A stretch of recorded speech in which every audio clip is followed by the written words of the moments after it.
না, আমার নাম নিচ্ছে কেন সেটা আমি জানি না। আমরা তো একসাথে অনেকদিন আন্দোলন সংগ্রাম করেছি। কেন নাম নিচ্ছে আমি সেটা বলতেই পারবো না। আসলে এটা তাকে জিজ্ঞেস করবেন। শিল্পীরা হচ্ছে আবেগী। হ্যাঁ, প্রচুর আবেগ কাজ করে শিল্পীদের মধ্যে, সাধারণ মানুষের মধ্যে সেই আবেগটা কাজ করে না। তো আমরা একটু ভালোবাসার কমতি হলেই আমরা আমাদের মন খারাপ হয়ে যায়, আমরা কিছু বলে ফেলি, কারণ শিল্পীরা আবেগী বলে। তো সবাই সবাই ভালো, আসলে সবার মন খুবই ভালো। সেই দিক থেকে হয়তো আমরা আবেগের বশবর্তী হয়ে অনেক কিছু বলে ফেলি, পরবর্তীতে আমরা বুঝতে পারি এবং আমরা কিন্তু আবার মিল হয়ে যাই।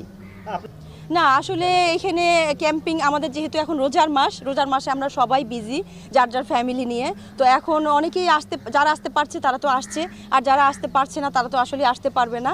কারণ যে আমি এখন নির্বাচন করছি বলে আমাকে আসতেই হবে, কিন্তু সবাই তো নির্বাচন করছে না। প্রার্থী কতজন হয়, বাকিজন সবাই এখন রমজানের দিন সবাই একটা মাস রোজা করে, নামাজ পড়ে ঠিক মতো, যার জন্য